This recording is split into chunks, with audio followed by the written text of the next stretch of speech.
Welcome to the Private Practice Startup, where we inspire you from startup to mastery. We chat with entrepreneurs, experts in the mental health and business arenas, and successful private practitioners to give you the tools needed to make your dream practice a reality. Visit theprivatepracticestartup.com for awesome resources, free trainings, and so much more. Here are your hosts, Dr. Kate Campbell and Katie Lemieux. What's up, Startup Nation? I'm Dr. Kate Campbell, and I'm here with my co-host and business partner. Hey, everybody. It's Katie Lemieux. Yes, and we are really excited for today's podcast episode of the Private Practice Startup with our guest, Lisa Wozniak. She is a marketing consultant who works with private practitioners. Hi, Lisa. Hi, how are you? We're doing great here. Welcome. Before we get started on our topic, which is the 3 things to be successful in social media marketing, specifically for private practitioners, but also can be used for business in general, we want to share a couple of bonuses that we have for you.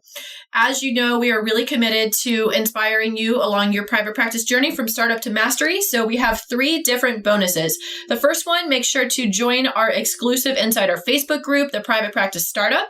Just request to be a part of our group, and there you'll be able to interact with our guest experts, share resources, ask questions, collaborate, all that good stuff. Number 2, we have a bonus for you, the A to Z cheat sheet. So it's the essentials for building your private practice.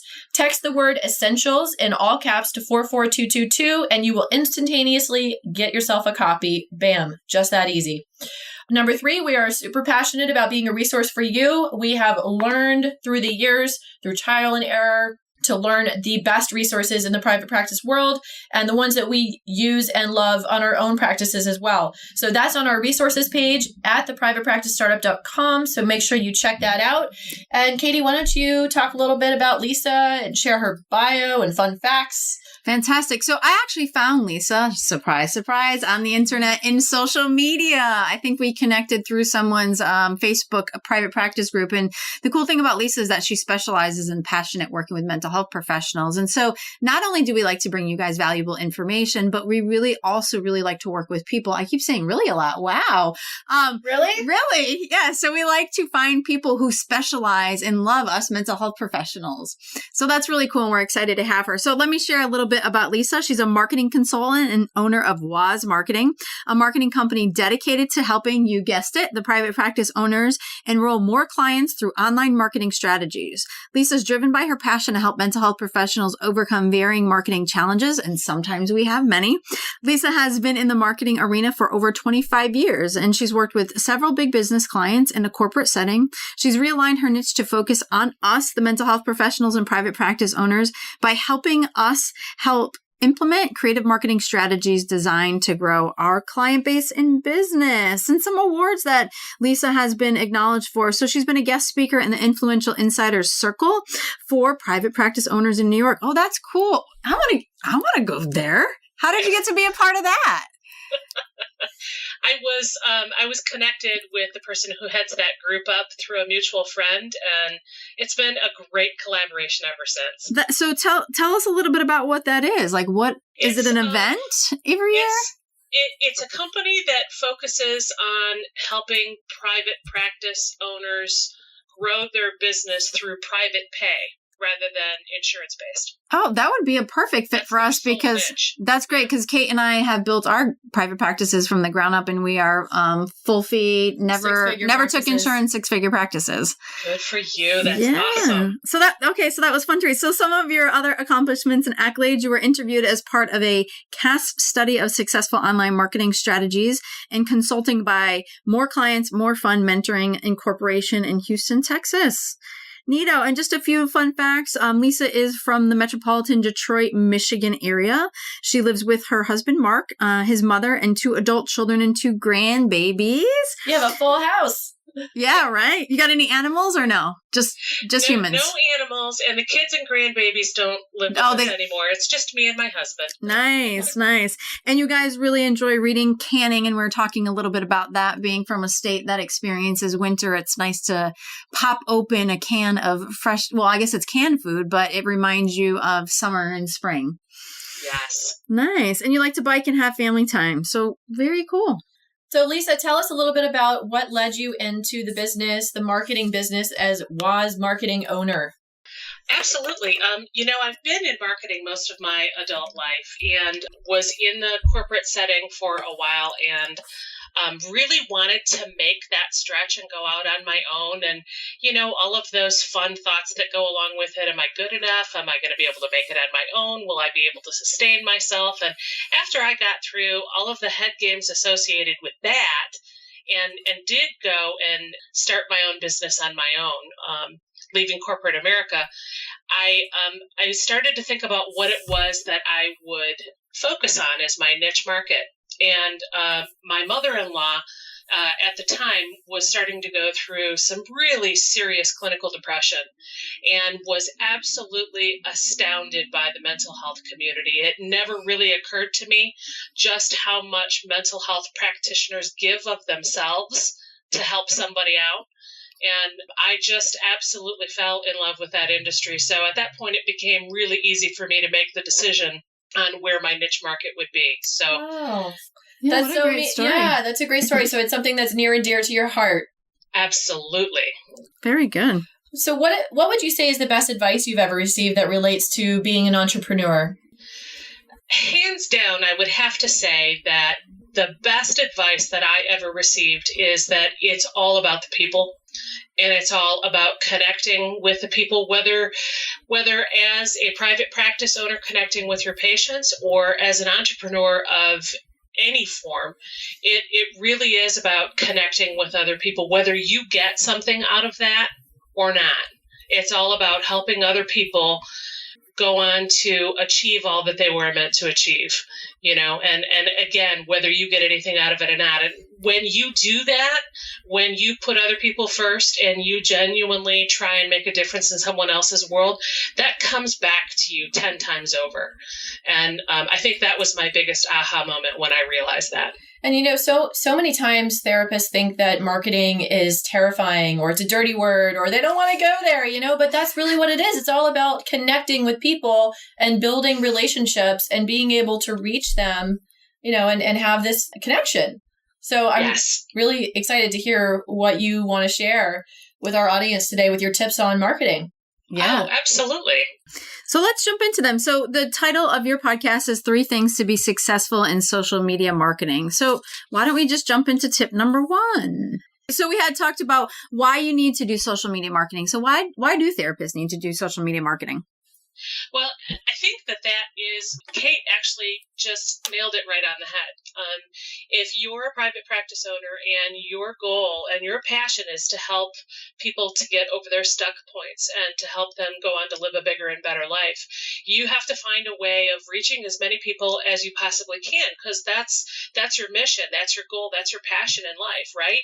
So if that is your goal and your passion, you have to make it known to the world that this is what you do and how you can help them, particularly in an age when there's such a stigma still surrounded with mental health, and the only way that we're ever going to get over that and change that is through marketing, is to let people know that there's help out there and there's a way that they can go in and get the services that they need to get them unstuck and to move on and live a more productive and happy and fulfilling life. Above and beyond that, there are things that social media marketing can do that will help strengthen a private practice owner's website and help strengthen their SEO content. So there are just so many levels on which social media can impact someone's private practice that you really need to take part in that, especially in this day and age. It's just so huge. It used to be a long time ago that, you were a big deal if you had your own website, right? Or if you had an ad in the yellow pages, but that's no longer the case. It's an automatic given that you need to have a website and you need to have a social media presence. Exactly. And so what are some of the ways that having stuff on social media can impact your business and your website?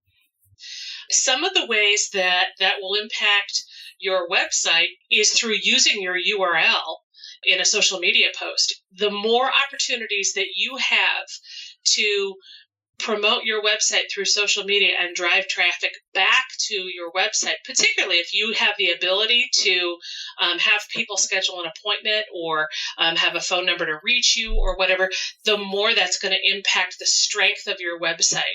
And it will also give multiple avenues for people to discover who you are and what you're about and what your specialty is. Mm-hmm. Mm-hmm. Yeah. So what would you say is tip number 2? I know you're saying we were talking before the podcast and we talked about consistency being tip number 2. So why is consistency so important? I liken this a lot to going to a party. If you go to this really great party and you've had the time of your life, the people there were fantastic, the decor was amazing, the food was great, the drinks and the music were just off the charts, and you think, oh my God, this is the best thing ever, right? So then let's say the next weekend you're looking for something to do with your friends, and you go back to that same party, but everybody's in the same clothes. The same exact music is being played, and the food and the drinks are exactly the same. Nothing has changed because that's all they had. So that's the level of consistency that you're looking for with a social media site. You have to continually be pushing content out on social media. So if you post once a week or once every other week, or God forbid, once a month, then there's just no way that you're going to see the traction that you want to see. You're not going to see the level of engagement, and you're not going to see people following back up to your website. You're not going to have people call on your phone. You have to constantly be pushing fresh content out there so that people are excited to come back to your page and find out what's new and what you've added and what's different and how they can get involved. So what you're saying is if you went to this really great party and the next week you go back and the doors are closed and no one's there, you might not go back to that same party. Exactly. Exactly. Yeah. I tried to use the analogy that everything was the same, being that it would be boring and there would be nothing fresh to come back to. But yes, okay. I was kind of hearing it a different way, but that is true because and I think this is a challenge sometimes when people are solopreneurs in their business, is that there's so much to juggle. And so when we're like, okay, I'm going to do a blog each week and I'm going to do a newsletter every other week, and now something happens or my kid is sick or I'm just too exhausted, so I have to cut something out, and it's going to be the blog because I don't like to do that anyway.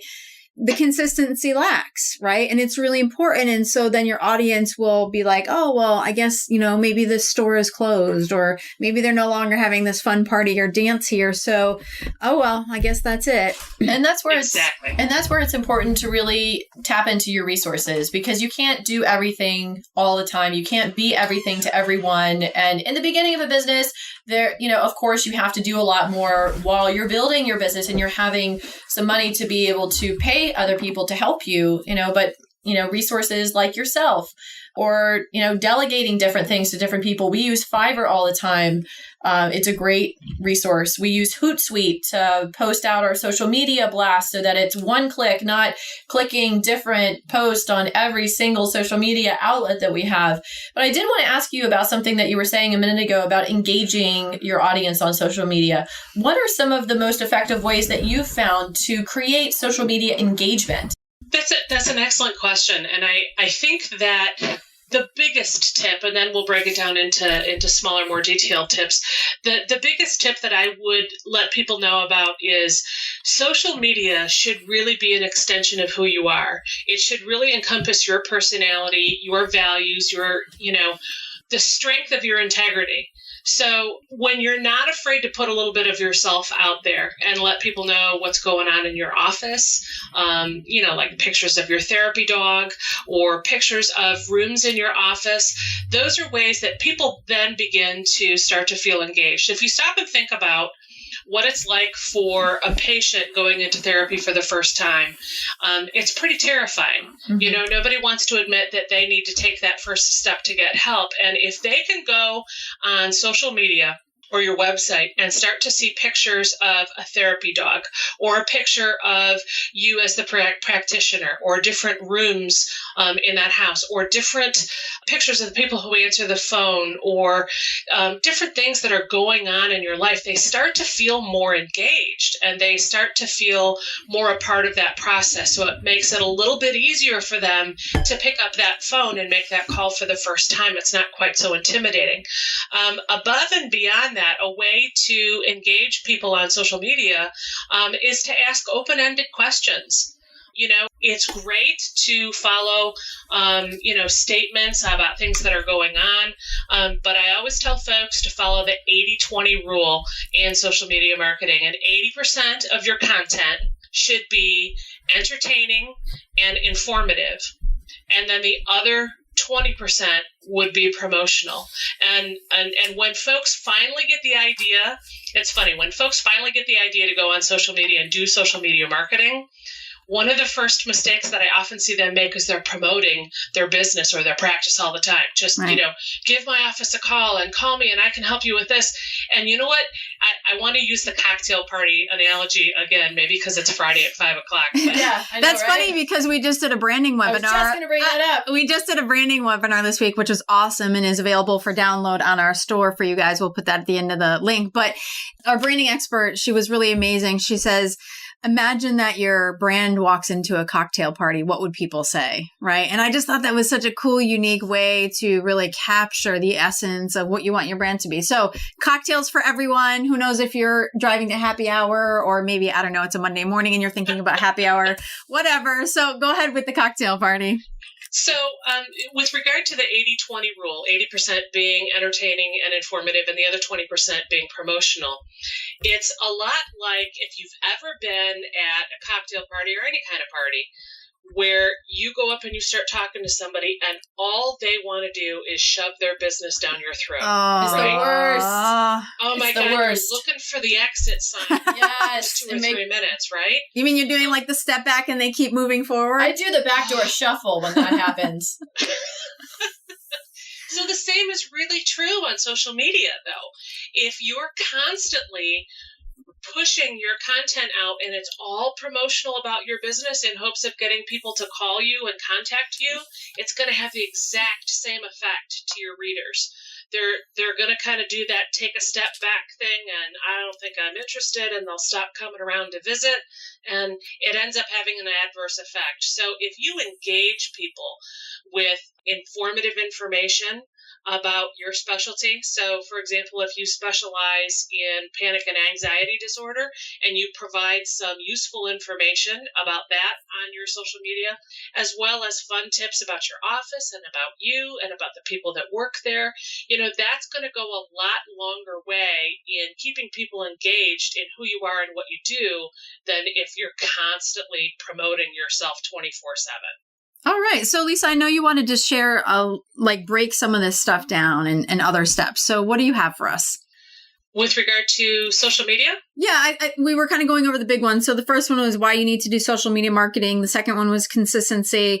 Kate, we didn't introduce the third one, but Kate went right into it by talking about what type of content to put on. And I think you were beginning to answer that. But you had also wanted to share a little bit more in detail in regards to some of these tips. So with regard to the content, and that was really the final one for me, with regard to content, I think that in order to keep people engaged and to keep coming back, you can ask open-ended questions that people can answer. That's going to go a long way. You should have things in there about your office and about yourself, the people who work in the office with you, if you've got a therapy dog, that kind of thing. If you have the opportunity to drive traffic back to your website, that's going to increase the strength of your SEO content and providing other ways for people to get to know you better and to engage with you.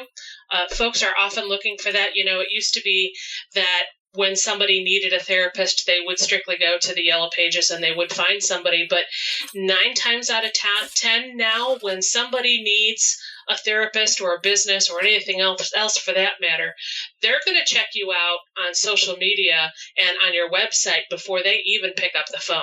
Very true.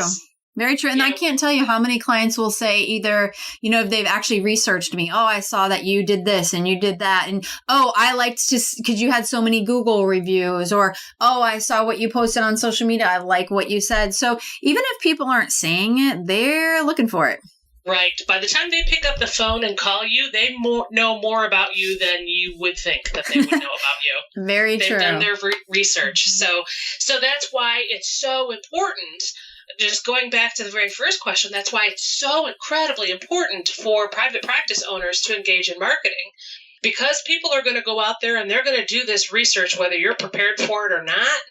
It's important that you put your best foot forward and let them know how you can help them, that you understand their pain points, and that you understand what it takes to help them through those pain points and come out the other side. So when it comes to the type of content that you put out there, it really needs to help your readers understand that you're the person for them. You focus on exactly what their pain points are. So if you can paint a picture, again, assuming that it's panic and anxiety disorder, and it can really be anything, but if you can paint a picture for them of what that looks like in their life, what all of those symptoms are and how it's affecting their life, and that you have the tools and the modalities to help them through that, and then what it's going to look like to come out the other side. When that's done really well, the reader will be left with this feeling like, oh my gosh, it's almost like Dr. Kate is in the room with me and she knows exactly what I'm going through. That's the picture that you want to paint when you do any kind of marketing, whether it be your website or social media. Yeah, and that's why you need to be so clear on who your ideal client is, and really, getting specific, taking a day in the life of your client, and what are their struggles? What are their pain points? Pain pals? Is that like a cross between pain points and pen pal? Or a pen pal? That's so like 1980s pen pal. Where's that from? Goodness. Well, it is 5:30 on a Friday, and our fourth podcast interview back to back. So I will get tongue-tied sometimes. Anyways, knowing what their pain points are, their struggles, their hopes, their dreams, their aspirations, and also knowing how to reach them. That information is so important. So you're marketing in a way that's effective and really reaching your target audience. And so these have been great tips and ideas for our audience and really important. So Lisa, what do you want to make sure that our listeners take away from your message today? I would say that the biggest thing that they need to take away is that we no longer live in an age where you can take marketing for granted. A lot of folks still unfortunately think that they can take the standard doctor approach where all they have to do is open the doors to their private practice and they're going to get referrals, coming out of the woodwork, and they're going to be okay. We don't live in that world anymore. We live in a highly technological world, and because people will research you before they even call you, you have to make sure that your marketing is on point and you paint that picture that we were just talking about. Otherwise, your phone just isn't going to ring. Good point. And I know that you have a great giveaway for our audience. So what is that? Well, one of the other ways that private practices can grow their business is through email marketing. If you don't already have a sign up for people to be on your newsletter on the homepage, front and center of your website, you should. So I've got a book that I've written called Easy List Building, How to Build Your First Email List the Easy Way. And easy, not EASY. That's right. I like that. Capital E, capital Z, yes. And that's available on the homepage of my website, and that is wozmarketing.com. WOZ as in zebra, marketing.com. And we'll definitely add that to the show notes so people can just get it in case, they're driving or whatever, in the shower, like that's where I listen to my podcasts. So wherever they are, we'll have that on the show notes for easy access for our listeners. And do you have a great resource or book other than your book on a topic about marketing or things that people should be reading or other websites that they should look into? Well, one of the books that really impacted me a lot, we were talking earlier in the podcast about how it's all about the people and how we're all connected and how that goes a great way to build your business, whether that be private practice or anything else. So one of the books that impacted me along those lines is called Love is the Killer App, and it's by Tim Sanders. Interesting. So I've never heard of the book or anybody who's looking for a good book on that subject. Okay, great. So Lisa, thank you so much for being our guest today. So we had a blast with you guys, Startup Nation. Thank you for being our awesome, loyal listeners, tuning in, checking us out every week. We really appreciate that. Don't forget to check out the show notes page for all the tips, resources, and links from today's show. We thank you for listening and value your input. So feel free to drop us a line. You can just email us at info@K2Visionaries if you have a question. It's info@K2Visionaries.com. If you have a question, if there's a topic that you want to hear about, we want to know about it. So let us know. And of course, don't forget to subscribe, rate, and review. Share the show with your friends, colleagues, everyone. Don't forget about the bonuses we offered and mentioned to you at the beginning of the podcast, the Facebook group, the A to Z cheat sheet, and our resource page. So it was totally great to have you on board with us today. Lisa, we appreciate your commitment to the mental health professionals. And, of course, if you are having trouble navigating the world of social media, check Lisa out. Yes. Thank you, ladies. It's been my honor. Oh, thank you. Have a great day, everybody. Thanks, Lisa. Check you later, Startup Nation.